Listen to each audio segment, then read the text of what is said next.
مزید ویڈیوز کے لیے ہمارے چینل ہاؤس آف اسلام کو سبسکرائب کرنا نہ بھولیے۔ شکریہ۔ وأشهد أن لا إله إلا الله وحده لا شريك له وأشهد أن سيدنا وسندنا ونبينا ومولانا محمدا عبده ورسوله صلى الله تعالى عليه وعلى آله وأصحابه وبارك وسلم تسليما كثيرا اما بعد۔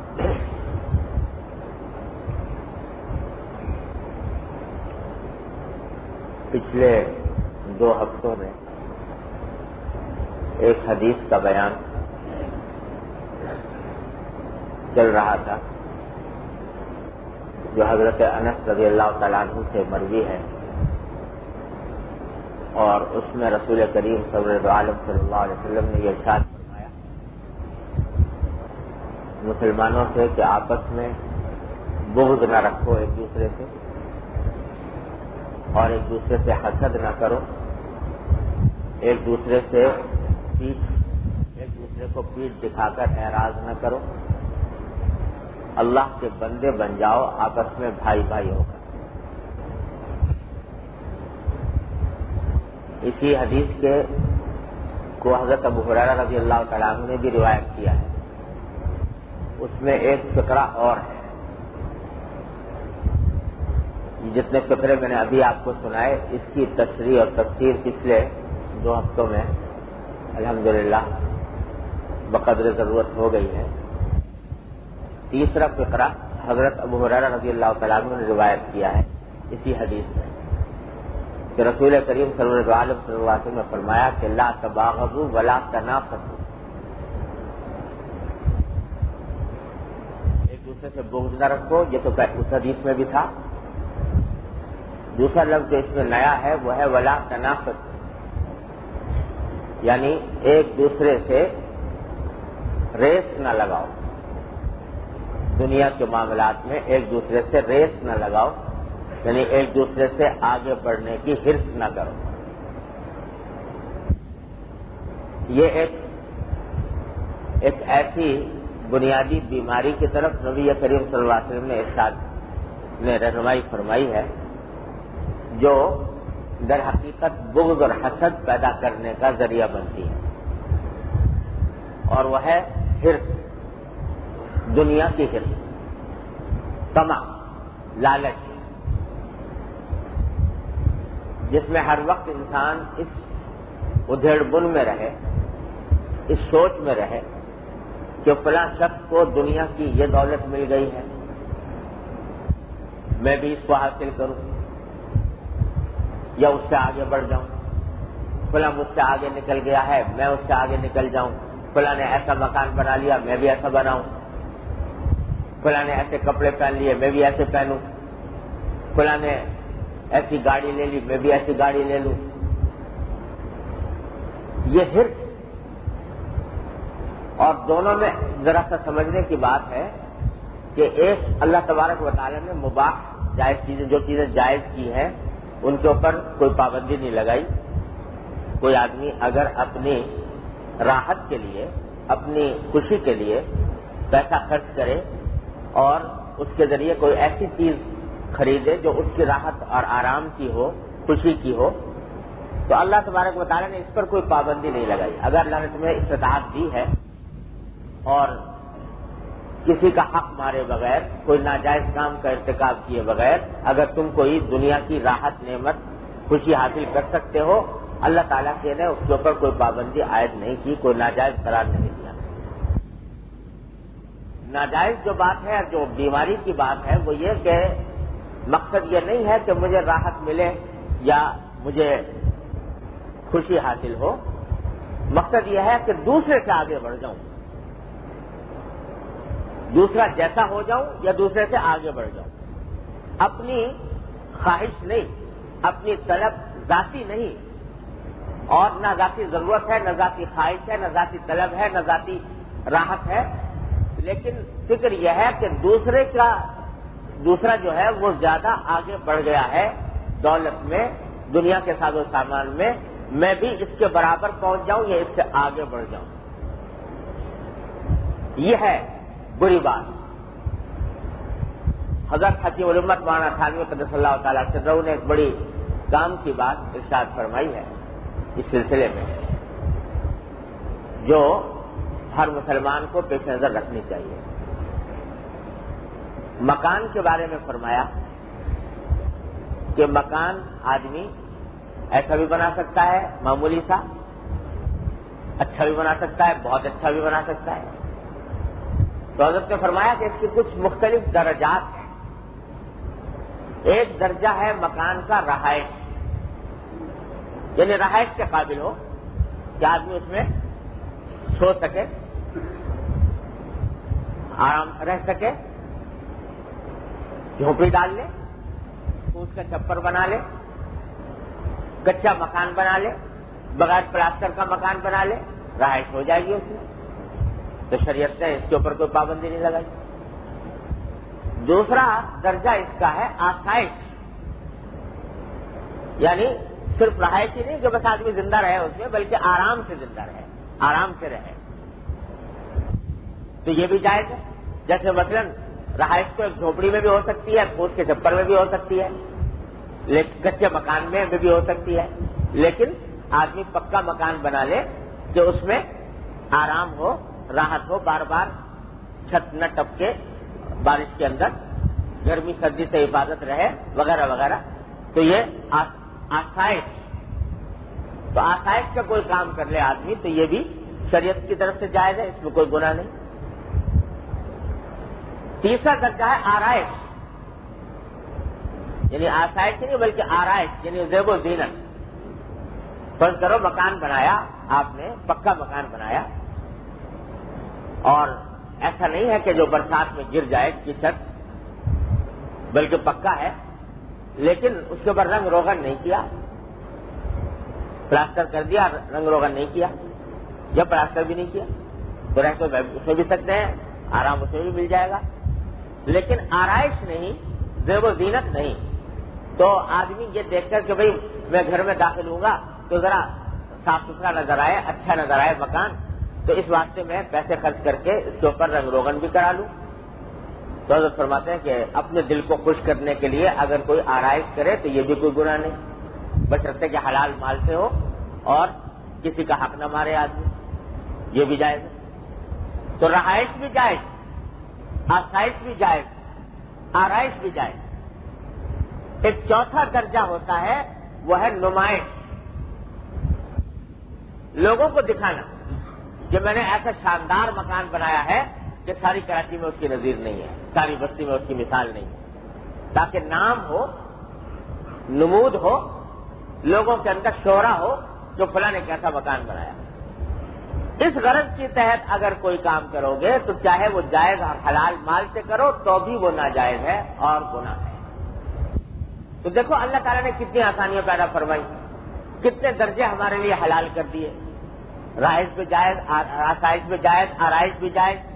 لیکن نمائش کے جس میں دوسروں کو دکھانا مقصود ہو کہ دیکھو میں نے اتنے شاندار مکان بنایا ہے، تو یہ ہے فساد کی جڑ. اور یہ جو ہرس ہوتی ہے نا جس کا میں ذکر کر رہا ہوں، ہرس یہ نمائش میں ہوتی ہے، نمائش میں ہوتی ہے. یہ ان کی پہلی 3 درجے ہیں نا، ان کے اندر ہرس نہیں. ہرس ہوتی ہے نمائش کہ فلاں شخص جو ہے وہ اس نے ایسی دنیا کا ایسا ساز و سامان حاصل کر لیا ہے کہ جو دیکھتا ہے مرعوب ہوتا ہے، تو میں بھی ایسا ہی بناؤں اور یا اس سے بھی آگے نکلنے کی کوشش کروں.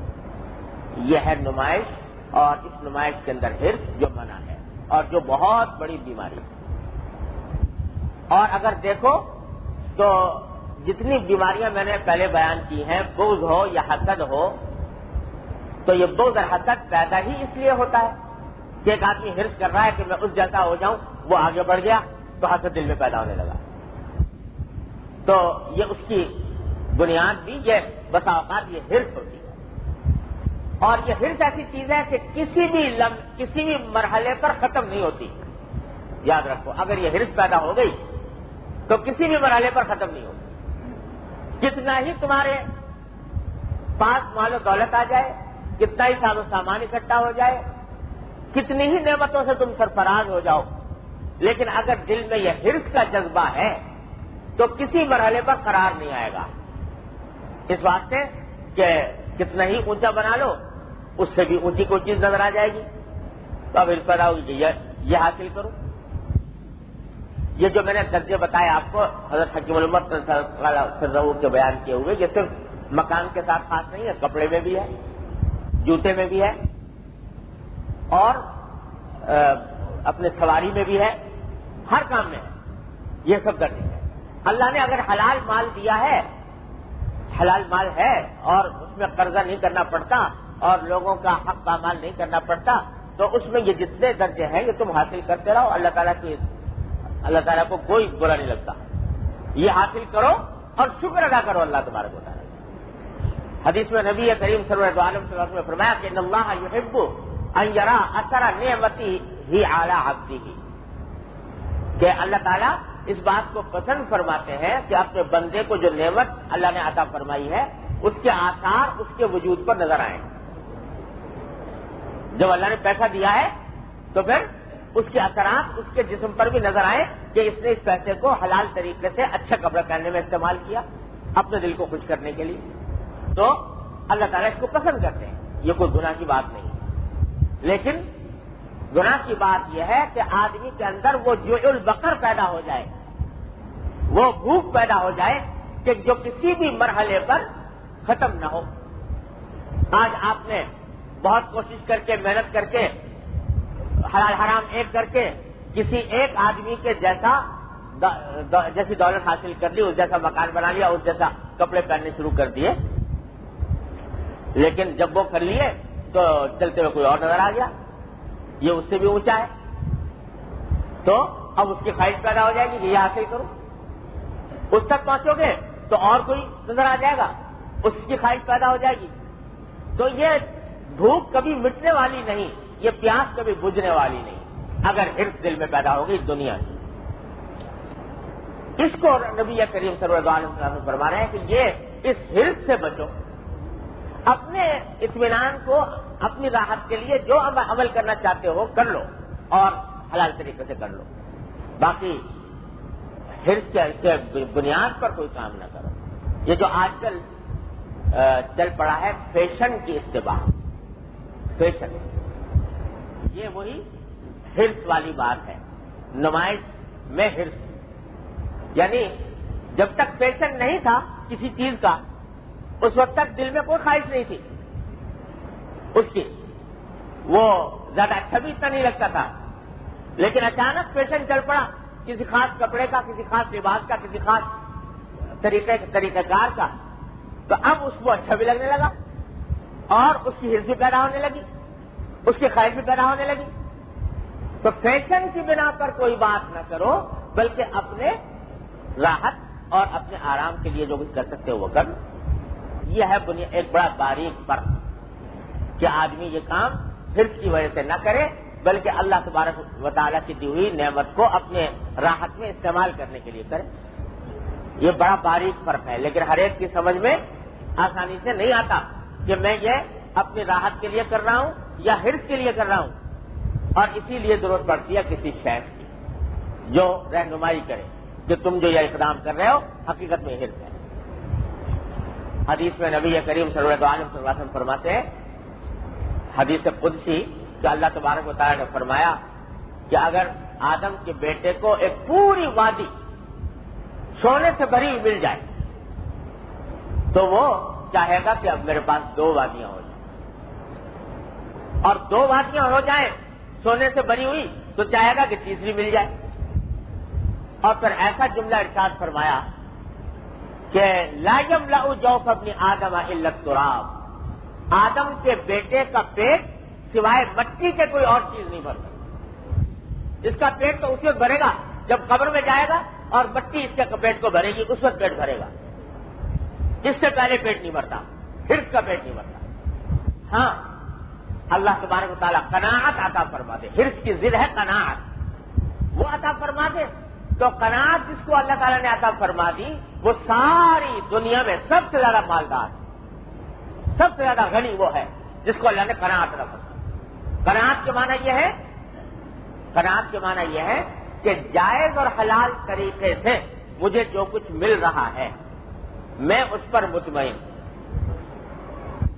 جائز اور حلال طریقے سے اب بھی آگے بھی کوشش کرتا رہوں گا، کسی کی حرص کیے بغیر، کسی کا مقابلہ کیے بغیر، کسی کی ریس لگائے بغیر اپنے طور پر کوشش کرتا رہوں گا جائز اور حلال طریقے سے، جتنا مجھے اللہ تعالیٰ نے عطا فرما دیا وہ میرے لیے بہتر ہے اور اس پر میں مطمئن ہوں۔ میں دوسرے کی طرف نظر اٹھا کر نہیں دیکھتا کہ دوسرا جو ہے وہ کیا کر رہا ہے، میں تو اپنے حالات سے، میرے حالات کے مطابق جو جائز اور حلال طریقے سے مجھے میسر آیا وہی میرے لیے اللہ تبارک و تعالیٰ کی طرف سے انعام ہے، میں اس پر مطمئن ہوں۔ یہ ہے قناعت۔ قناعت حاصل ہو جائے تو آدمی اس سے زیادہ غنی کوئی نہیں۔ غنی اس کو کہتے ہیں کہ جو محتاج نہ ہو کسی کا، غنی اس کو کہتے ہیں۔ تو حدیث میں فرمایا کہ غنا جو ہے یعنی غنی ہونا یہ مال کی کثرت سے نہیں ہوتا، بلکہ غنا الغنا غنا النفس، غنا تو انسان کے دل کا غنا ہے کہ وہ کسی کا محتاج نہ ہو، کسی کے سامنے ہاتھ نہ پھیلائے، یہ ہے غنا۔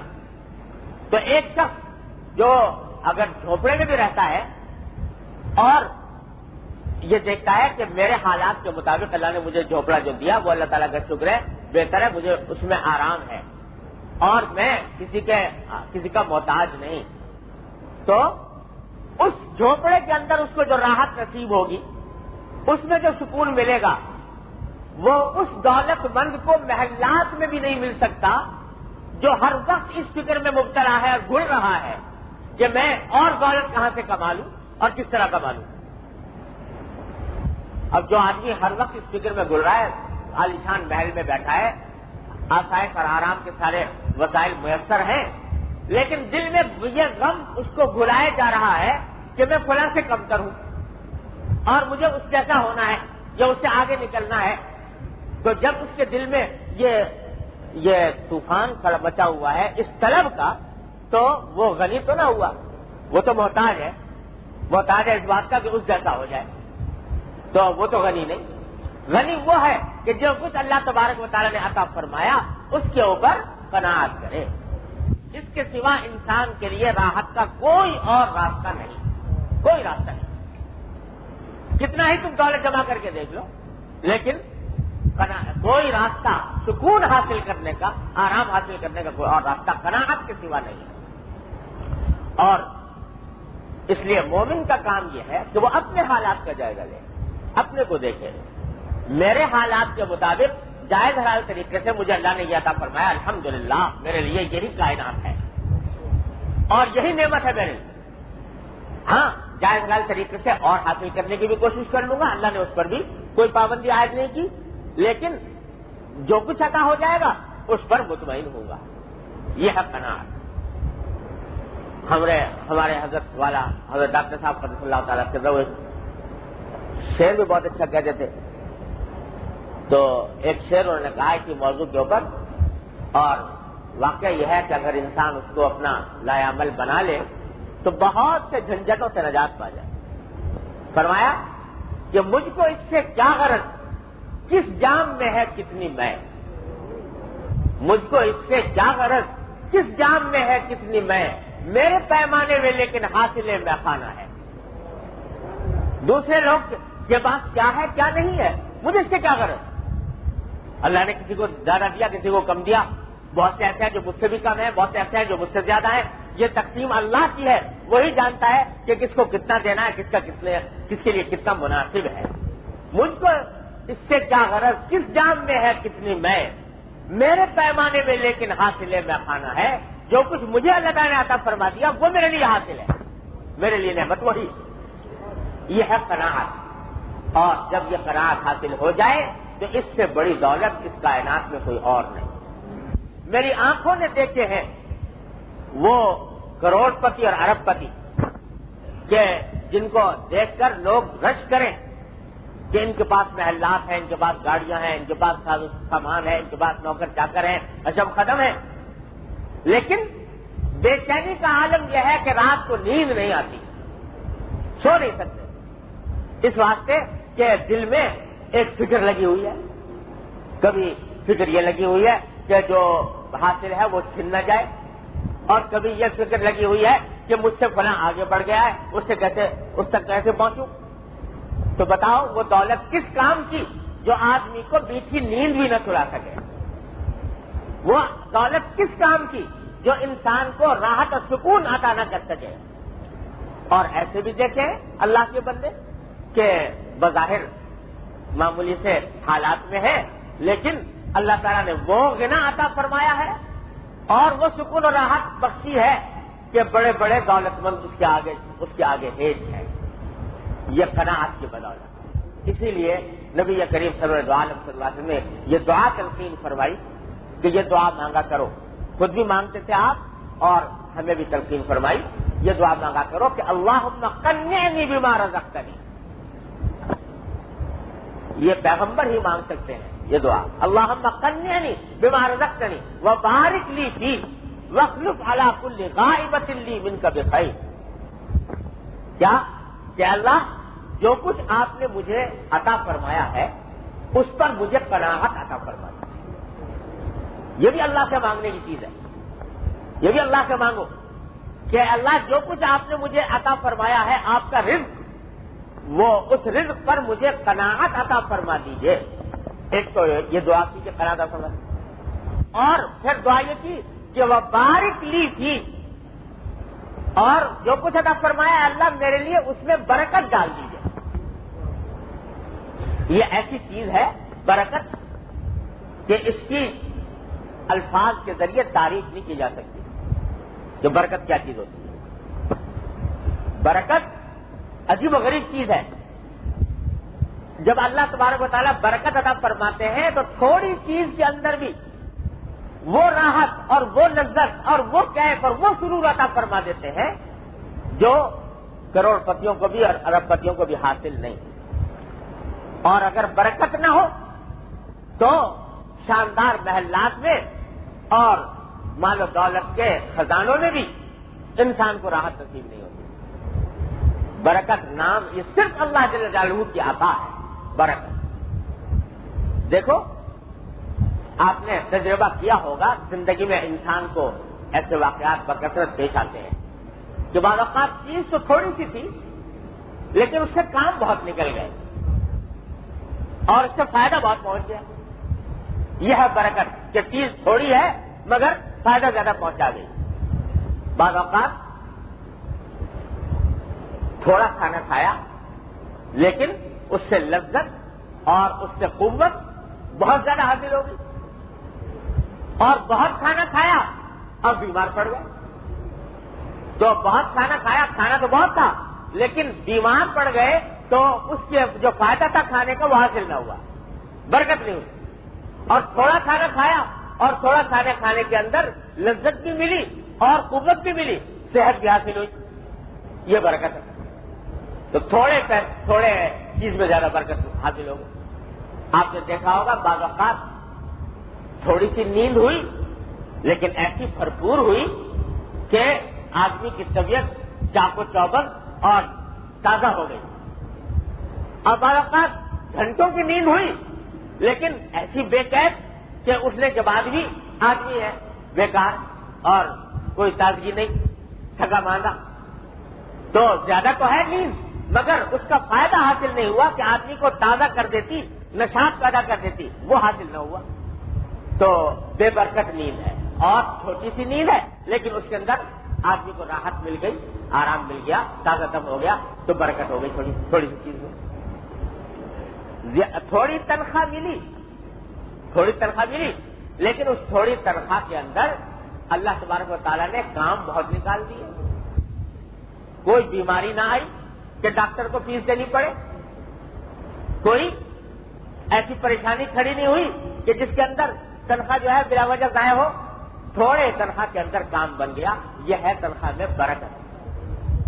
اور تنخواہ ملی ہزاروں میں، لاکھ تک پہنچ گئی، لیکن معلوم ہوا کہ آج تنخواہ لے کر آئے اور کل کو ایک ایسی بیماری کھڑی ہو گئی گھر میں کہ صرف لیبارٹریوں ہی کے اندر ٹیسٹ کرانے کے اندر ہی ہزاروں روپیہ خرچ ہو گیا. کوئی چور آ گیا، کوئی ڈاکو آ گیا، وہ لوٹ کے لے گیا. تو بہت سارے رقم بہت ساری تھی، لیکن حاصل کچھ نہ ہوا، فائدہ کچھ نہ ملا، برکت نہ ہوئی. تو بات یہ ہے کہ آج کی دنیا میں کیا کرتا ہوں کہ آج کی دنیا جو ہے وہ گنتی کی دنیا ہے.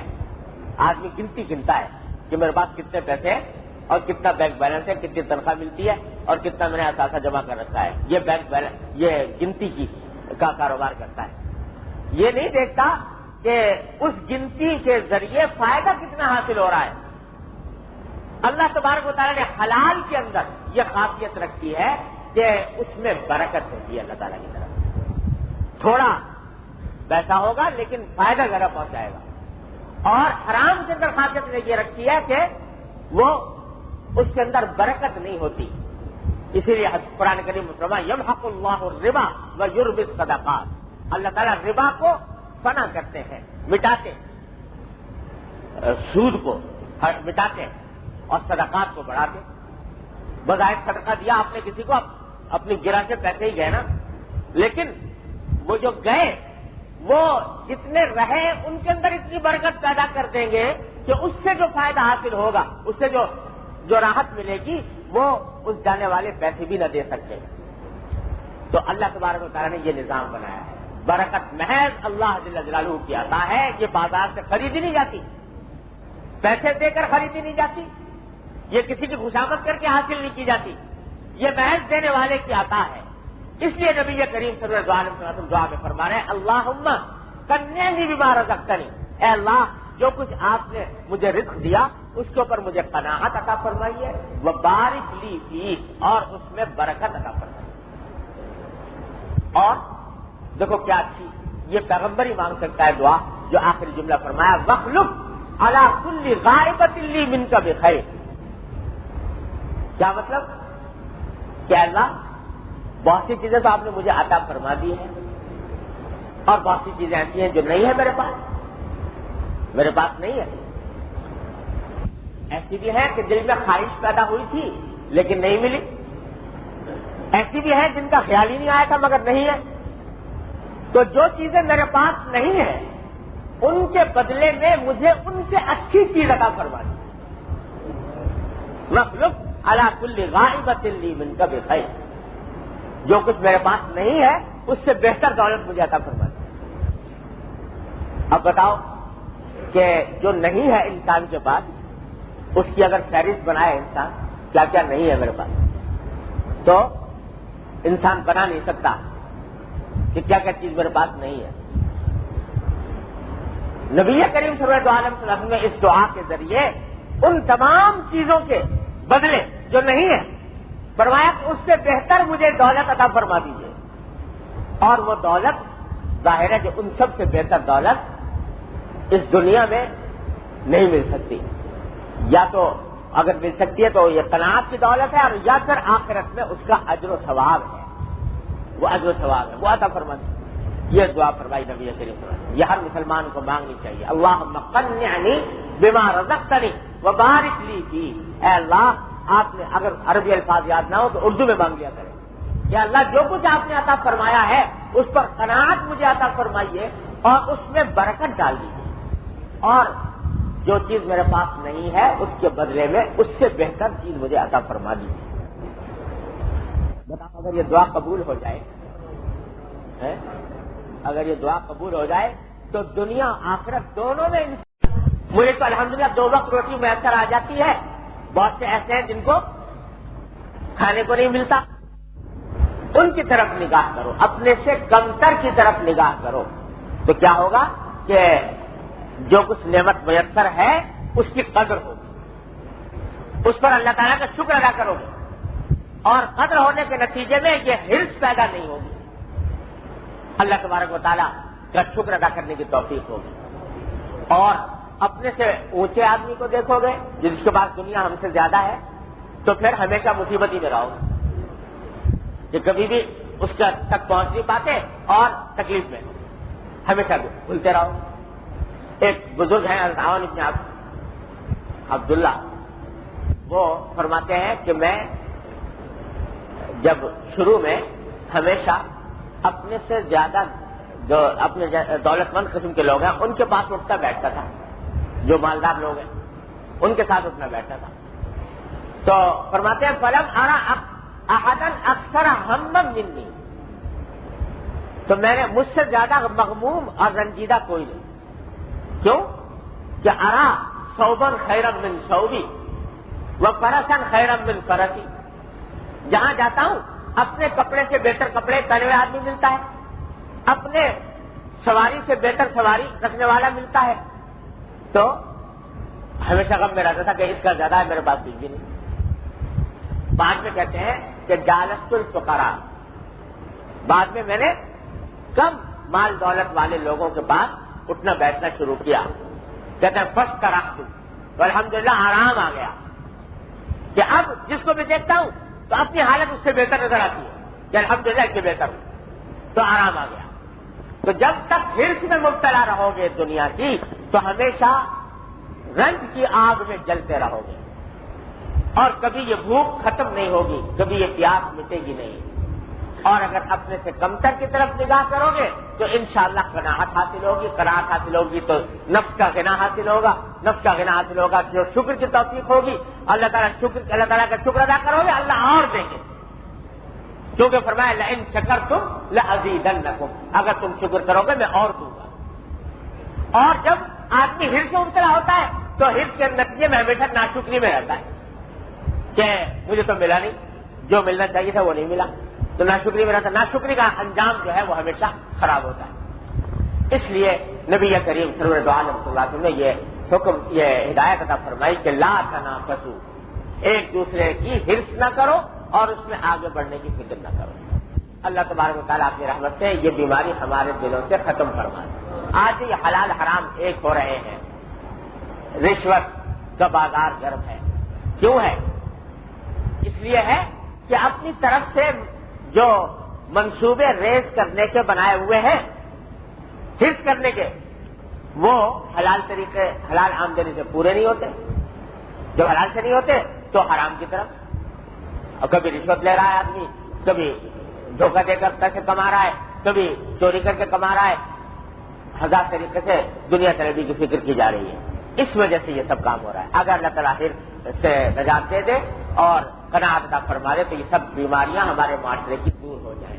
اللہ تبارک و تعالیٰ اپنی رحمت سے ہمیں اس کی فہم سلیم عطا فرما دے. لا الہ الا اللہ. یہ تو حدیث کا وہ حصہ تھا جو ابو ہریرہ رضی اللہ عنہ نے روایت فرمایا. پھر آخری جملہ اس حدیث میں نبی کریم صلی اللہ علیہ وسلم نے یہ ارشاد فرمایا کہ لا یحل لمسلم ان یحجر اخاہ فوق ثلاث لیال،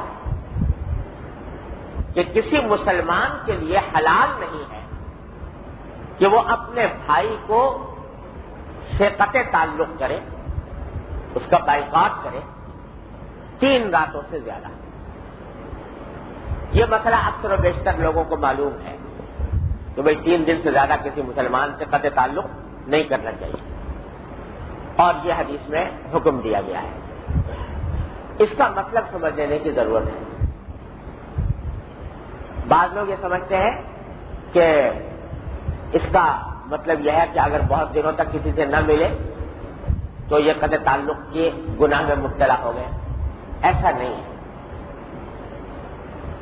اگر آدمی کسی اپنے ملنے جلنے والے سے، عزیز قریب سے، دوست سے نہیں مل پایا مدتوں سالوں، تو یہ کوئی گناہ کی بات نہیں.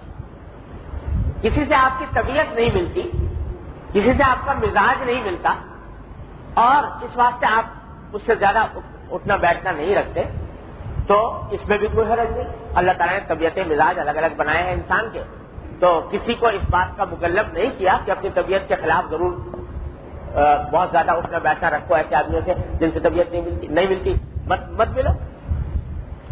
لیکن قطع تعلق کا مطلب یہ ہے کہ یہ قسم کھا بیٹھا ہے آدمی کہ یہ آدمی اگر مجھے ملے گا بھی تو یہ سلام کرے گا تو سلام کا جواب میں سلام نہیں کروں گا، یہ سلام کرے گا، سلام کا جواب نہیں دوں گا، کوئی بات پوچھے گا، بات کا جواب نہیں دوں گا، بات نہیں کروں گا۔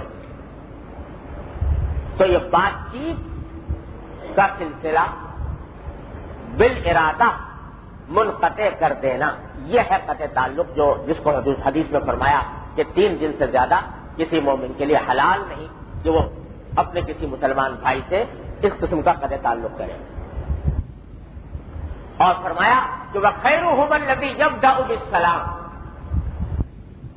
ان دونوں میں بہتر آدمی وہ ہے جو ابتدا کرے سلام کرنے کی اور تعلق کو جوڑے، چاہے دونوں ایسے بیٹھے ہیں ایک دوسرے سے اور بات کرنے کے روادار نہیں ہے، ہر ایک اپنی انا میں مبتلا ہے۔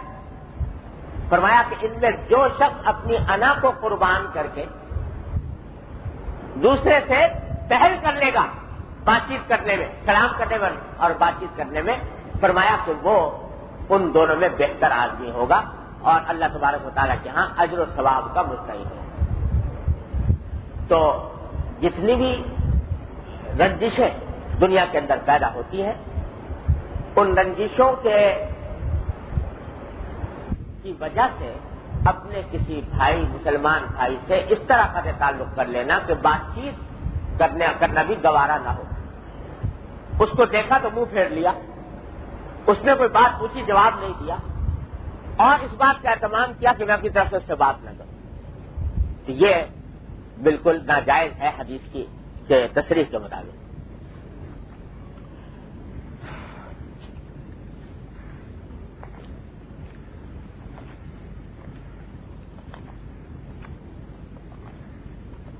حدیث میں نبی کریم صلی اللہ علیہ وسلم نے یہ ارشاد فرمایا کہ اگر 2 مسلمانوں نے ناجائز طور پر قطع تعلق کر رکھا ہے، ایک دوسرے سے بات نہ کرنے کا پکا ارادہ عزم کر رکھا ہے، ایک دوسرے سے بات نہیں کریں، بات چیت بند ہے دونوں، کہتے ہیں اگر اس حالت میں ان کا انتقال ہو گیا تو ان میں سے کوئی جنت میں نہیں جائے گا۔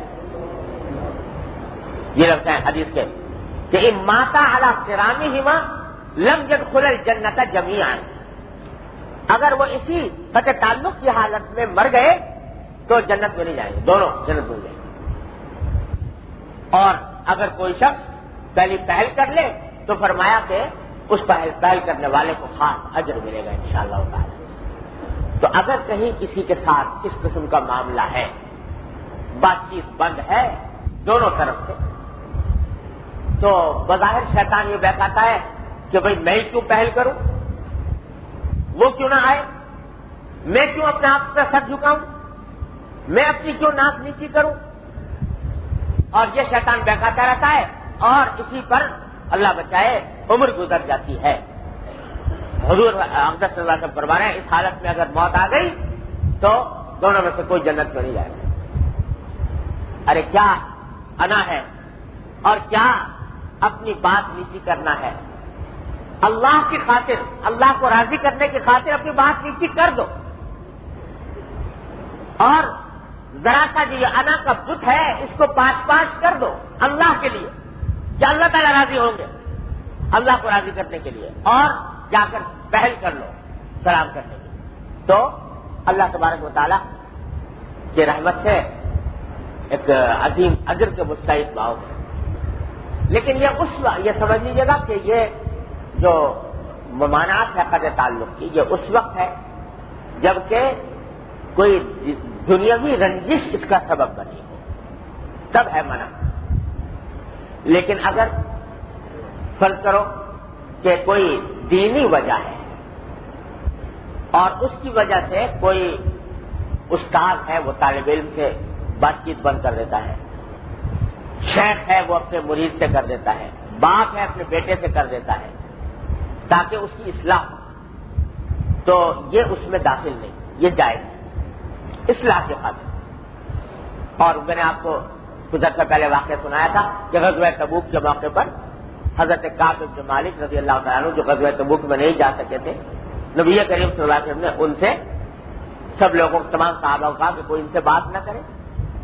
تو وہ سلسلہ جو ہے تقریباً 40 دن تک جاری رہا. تو اس کو آپ نے جائز قرار دیا اس واسطے کہ یہ ایک دینی وجہ سے ایک تنبیہ کرنا مقصود تھا، اس واسطے وہ جائز اور اس میں کوئی ملاحظہ نہیں. حضرت عائشہ صدیقہ رضی اللہ تعالیٰ عنہ ام المومنین، ان کا واقعہ آتا ہے کہ جب حضرت عبداللہ بن زبیر رضی اللہ تعالیٰ عنہ ان کے بھانجے تھے. حضرت عائشہ کی بہن تھی حضرت اسما، بڑی بہن تھی، اور ان کے صاحبزادے تھے عبداللہ بن زبیر رضی اللہ تعالیٰ عنہ. بھانجے تھے تو اولاد کے درجے میں تھے. یہ خلیفہ بن گئے، ان کی خلافت قائم ہو گئی حجاز کے اندر. تو جس وقت خلیفہ بن گئے تو کسی نے آ کر حضرت عبداللہ بن زبیر سے یہ کہا کہ حضرت عائشہ آپ کی جو خالہ ہے وہ پیسے بہت خرچ کرتی ہیں اور پیسے بہت لٹاتی ہیں.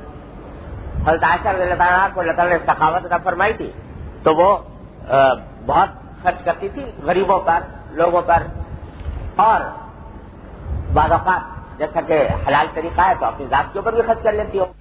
تو کسی نے آ کر شکایت کی حضرت عائشہ سے، حضرت عائشہ کی کہ وہ جو ہے وہ پیسے بہت خرچ کرتی ہے.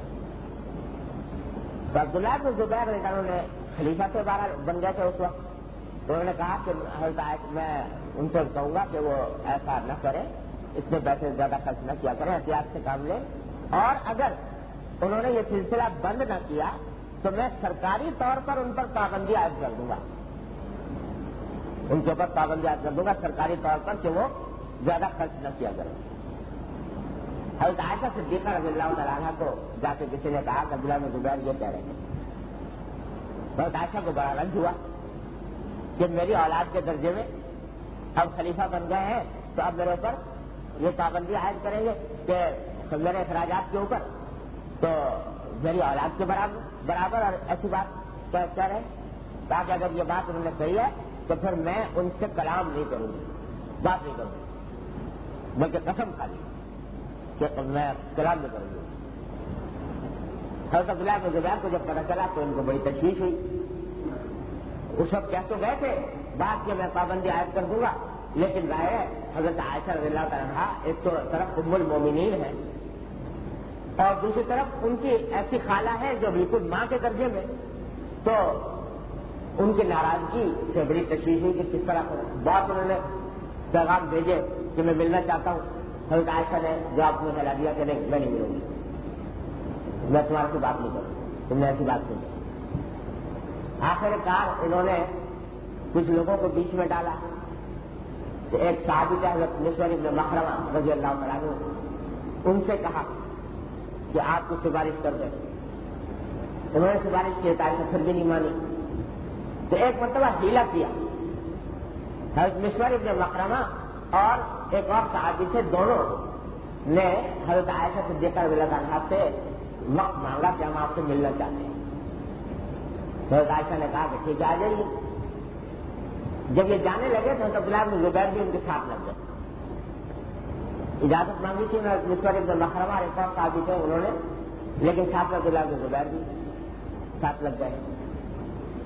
حضرت عائشہ کو پتہ نہیں کہ ساتھ میں عبداللہ بن زبیر سلام کیا، اجازت مانگی کہ ہم آ جائیں. حضرت مسور بن مخرمہ نے کہا کہ ہم آ جائیں اندر. حضرت عائشہ نے کہا آ جائیے. کہا سب آ جائیں، جتنے ہم ہیں سب آ جائیں. تو حضرت عائشہ نے کہا سب آ جاؤ. تو عبداللہ بن زبیر بھی ان سب میں داخل ہو گئے. وہ بھی اس طرح گھر کے اندر چلے گئے اور گھر میں جا کر پھر انہوں نے یہ حضرت عبداللہ بن زبیر جو ہے وہ حضرت عائشہ صدیقہ رضی اللہ تعالیٰ سے خوب لپٹ کر روئے اور معافی مانگی اور کہا کہ خدا کے لیے آپ مجھ سے راضی ہو گئے اور مجھ سے غلطی ہو گئی تھی، اب آئندہ آپ مجھ سے تعلق ختم کر دیں. یہ پھر حضرت عائشہ رضی اللہ راضی ہوئی اور اپنے قسم کا کفارہ ادا کیا. بہت سارے غلام آزاد کیے قسم کے کفارے میں. ویسے تو ایک غلام آزاد کرنے سے بھی کفارہ ہو جاتا ہے، لیکن عائشہ رضی اللہ عنہا جو ہے انہوں نے بہت سارے غلام شاید 40 کے قریب آزاد کیے اس قسم کے کفارے سے. تو یہ جو حضرت عائشہ صدیقہ رضی اللہ عنہا نے عمل کیا تھا یہ اس وجہ سے کہ حضرت عبداللہ بن زبیر جو ہے وہ ایک ان کے اولاد کے درجے میں تھے اس واسطے انہوں نے یہ عمل کیا لیکن وہ بھی عارضی طور، ہمیشہ کے لیے نہیں، بعد میں راضی ہو گئی۔ تو اس حد تک اگر کوئی کرے کسی کی اصلاح کے خاطر، کسی چھوٹے کی تربیت کے خاطر، تو اس کی شرم گنجائش ہے، لیکن ہمیشہ کے لیے قطع تعلق کر لینا، بات چیت بند کر لینا، منہ کھلا کر بیٹھ جانا، اور جس سے کسی سے یہ قسم کھا لینا کہ میں بات نہیں کروں گا، یہ حرام ہے اور ناجائز ہے۔ اس کا راستہ یہی ہے کہ خواہ کتنا بھی دل نہ چاہ رہا ہو، لیکن آدمی زبردستی کر کے اللہ جل جلالہ کو راضی کرنے کی خاطر اپنی انا کو قربان کر دے اور جا کر معاملہ ختم کرا دے۔ ارے کتنے دن کی زندگی ہے، کب خدا جانے موت آ جائے، کب اللہ تعالیٰ کے سامنے حاضری ہو جائے، اور اس حالت میں جائے کہ جس میں حضور اقدس صلی اللہ علیہ وسلم فرما رہے ہیں کہ دونوں جنت میں داخل نہیں ہوں گے، تو کتنی خطرناک اور سنگین بات۔ اس خطرناک اور سنگین بات کو مدنظر رکھتے ہوئے مٹا دو اپنی انا کو، فنا کر دو، اور جو شخص اللہ کے لیے اپنی انا کو فنا کرتا ہے اللہ تعالیٰ اسے ہمیشہ عزت عطا فرماتا ہے، ہمیشہ اس کو عزت عطا فرماتا ہے۔ جو آدمی اپنے آپ کو جھکا دے، اللہ کے لیے جھکا دے، اللہ تبارک و تعالیٰ ہمیشہ اس کو بلند مرتبہ عطا فرماتے ہیں۔ بظاہر تو یہ لگتا ہے میں نے ذلیل بے ذلیل ہو گیا، لیکن اللہ کے لیے ہوا تو اللہ تعالیٰ اس کو عزت عطا فرماتے ہیں۔ حدیث میں فرمایا کہ من تواضع للہ رفعہ اللہ، جو اللہ تبارک و تعالیٰ کے لیے پستی اختیار کرتا ہے تو اللہ تعالیٰ اس کو رفعت اور بلندی عطا فرماتے ہیں۔ تو بھائی یہ ہے اس حدیث کا مفہوم۔ اور دوسری حدیث جو آگے روایت کی ہے وہ اس میں الفاظ یہ ہے کہ من حجر اخاہ سنتن فہو یسفک دمہ، کہ جو شخص سال بھر تک اپنے کسی مسلمان بھائی سے یا بہن سے قطع تعلق کیے رکھے تو وہ ایسا ہے جیسے اس نے ان کا خون بہا دیا، اتنا گناہ ہے جیسے کہ اس کو قتل کرنے کا گناہ ہے، ایسا گناہ ہے۔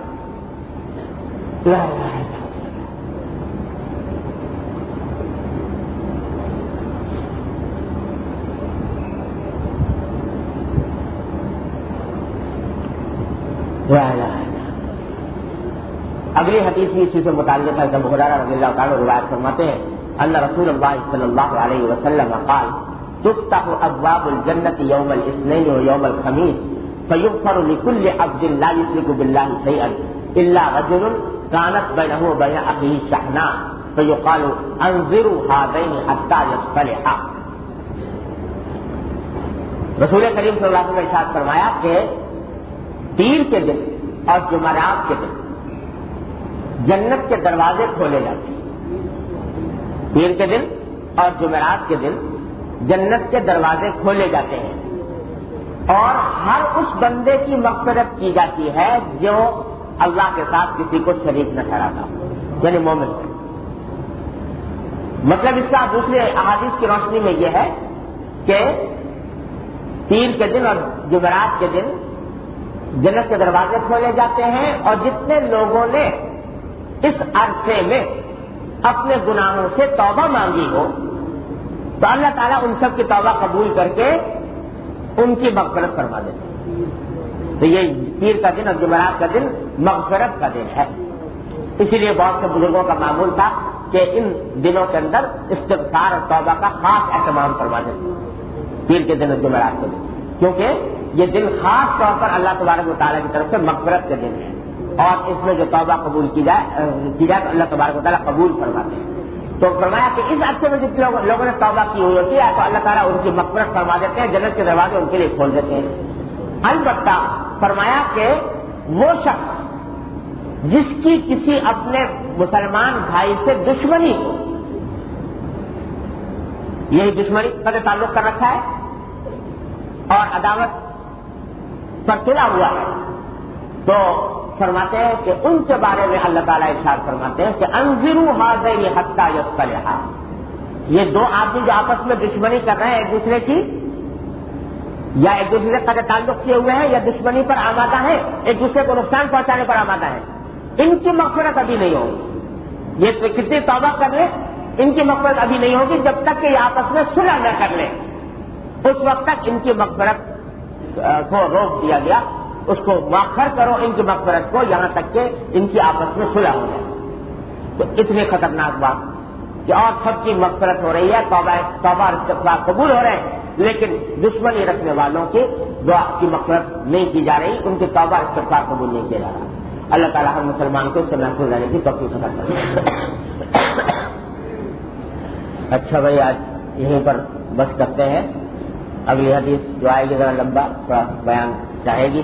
مجھے سفر پر بھی جانا ہے مغرب کے بعد, تو اس لیے آج اسی پر اتباع کرتے ہیں. اگلے اتوار کو میں یہاں نہیں ہوں گا, تو اس لیے اگلے اتوار کو مجلس نہیں ہوگی انشاءاللہ. ایک اتوار کے بعد اگلے اتوار کو ہوگی انشاءاللہ. دعا فرما لیجیے. اللہم صلی علی سیدنا مولانا محمد وعلی آل محمد کما صلیت علی ابراہیم وعلی آل ابراہیم انک حمید مجید. ربنا ظلمنا انفسنا وان لم تغفر لنا وترحمنا لنكونن من الخاسرین. ربنا ظلمنا انفسنا وان لم تغفر لنا وترحمنا لنكونن من الخاسرین. ربنا آتنا في الدنيا حسنة وفي الآخرة حسنة وقنا عذاب النار. يا أرحم الراحمين, يا غياث المستغيثين, يا أمان المستجيرين, يا مجيب دعوة المضطرين. اپنے فضل و کرم سے اپنے رحمت سے ہمارے تمام گناہوں کو معاف کرنا. یا اللہ ہمارے تمام چھوٹے بڑے اگلے پچھلے خفیہ علانیہ ہر طرح کے گناہوں کو معاف کرنا. اے اللہ ہمارے اعمال و اخلاق کی اصلاح کرنا. بسم اللہ الرحمن الرحیم. السلام علیکم سامعین, یہ سی ڈی آپ کی خدمت میں شعبہ دارالارشاد کی جانب سے پیش کی جا رہی ہے. کیسٹ اور سی ڈی ملنے کا پتہ دارالارشاد اردو بازار کراچی پاکستان. ای میل ishaq@digicom.net.pk. Phone number 0300 22 81402. شکریہ.